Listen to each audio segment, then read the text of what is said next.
जय मिथिला बाबू जी, आज हम आपको उसने कहा था का पूरा ऑब्जेक्टिव जितना है ना बाबू वो कंप्लीट अब करवा देंगे। टोटल बात करें तो 13 है, सिर्फ इतना पढ़ना, उससे ज़्यादा नहीं पढ़ना। 13 पढ़िएगा बस, हो गया, इनफ है इतना।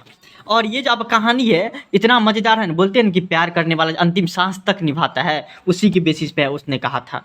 आपको बताए हुए थे, उसने कहा था हम क्या था, एक प्रेमी या एक प्रेमिका बचपन में प्यार करता था, लेकिन किसी कारणवश जो है ना लड़की का शादी हो जाता है और वो अपने जो है ना घर में रहने लगती है। शादी होता है तो घर में रहती है, ससुराल में रहने लगती है।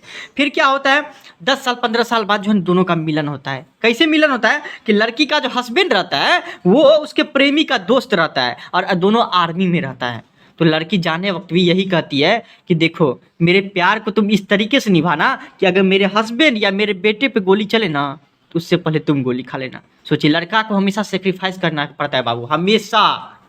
या तो लड़का को बोलेगा कि हमारी मम्मी पापा नहीं मान रहा है, अगर मम्मी पापा मान गया तो इस कहानी में क्या बताया है कि उसके बाद भी बोल रहा है कि तुम मेरे हस्बैंड और मेरे बेटे का रक्षा करना। लड़का को हमेशा जो है त्याग करना पड़ता है, लड़का को जो है ना हमेशा कुछ ना कुछ खोना पड़ता है प्यारे में बाबू, ठीक है ना। इस कहानी में पूरा पूरा देख रही है डिटेल में। देखते हैं अब आपको क्वेश्चन आंसर, आपको सॉरी ऑब्जेक्टिव देख लेते हैं इसका।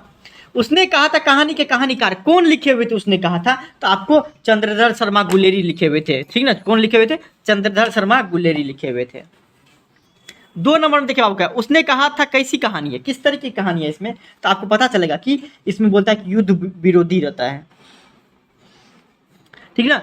युद्ध विरोधी मतलब क्या कि ये आपको बोलता है ना आर्मी वाला कहानी है, जिसमें क्या रहता है, आपको जो 2 आदमी या 3 आदमी का कैरेक्टर दिखाया गया है, जिसमें आपको जो लड़ने जाता है, ठीक ना। तो वो आपको वो लड़ना नहीं चाहता, लेकिन क्या करेगा, देश का बात रहता है लड़ना पड़ता है।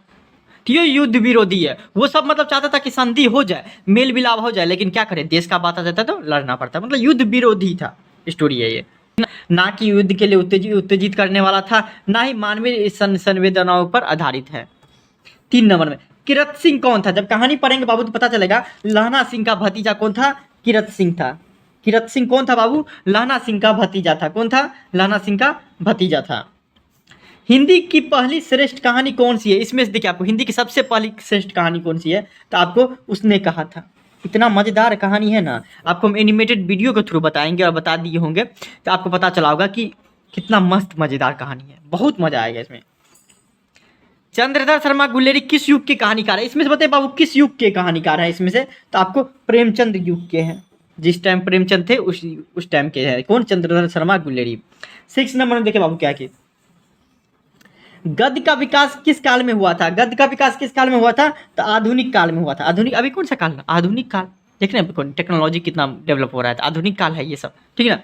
7 नंबर देखिए, उसने कहा था, हाँ कहानी कितने भागों में बटी हुई है, तो आप जब पढ़िएगा ना तो आपको पता चलेगा क्या आपको कि 5 भागों में बांटा गया है। उसने कहा था आपको 5 भाग में बांटा हुआ है, ठीक है ना बाबू, 5 भाग में बांटा हुआ है, 5 तरह का। जब चैप्टर उल्टेगा 5 भाग में नजर आएगा।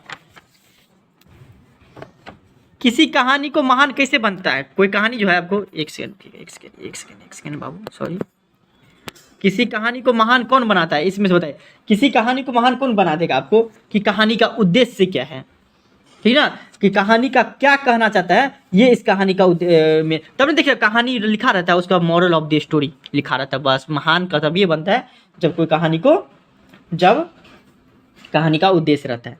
9 नंबर में देखिए बाबू क्या बोल रहे हैं 9 नंबर में, कि गुलेरी जी का जन्म कब हुआ था, ठीक ना। चंद्रधर शर्मा गुलेरी का, गुलेरी जी शॉर्ट में बुलाया जाता है, तो उसका जन्म कब हुआ था आपको, तो 7 जुलाई 1883 को हुआ था।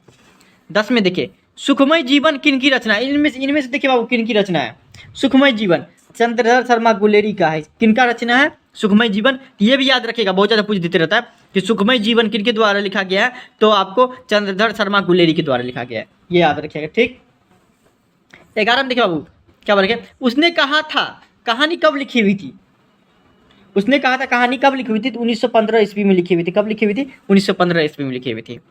12 नंबर देखिए बाबू क्या बोल रहा है कि, देखिए 12 नंबर क्या बोल रहा है कि संस्कृत कवियों ने छई किसे कहा है, संस्कृत के जो कवि थे वो छई किसे बोला है, तो आपको किसको बोला हुआ है, चंद्रमा को बोला हुआ है। चंद्रमा को तो सब कवि जो है ना कुछ बोलवे करता है, कोई प्यार का निशानी बोलता है, कोई बोलता है प्यार पे धब्बा है, मतलब चंद्रमा को जो है ना दोष और गुण जो है ना हमेशा देते रहता है। 13 नंबर देखिए बाबू क्या है, जर्मन पलटन को किसने मार गिराया था, आपको 13 का देख लीजिए। बी लहना सिंह, जब आप पढ़ेंगे ना तब आपको पता चलेगा कि जर्मन पलटन ना आपको भेष बदल के आया हुआ था, उसका लहना सिंह जो है ना उसको मार दिया था। ये इसको कहानी में आप पढ़े होंगे, ठीक। और देखिए यहाँ तक आ गए हैं, फिर भी कोई दिक्कत होता है तो इंस्टाग्राम पे फॉलो करके डायरेक्ट मैसेज कर सकते हैं हमको, या यहाँ पे कमेंट भी कर सकते हैं, हम आपको रिप्लाई देंगे। Thank you so much Babu.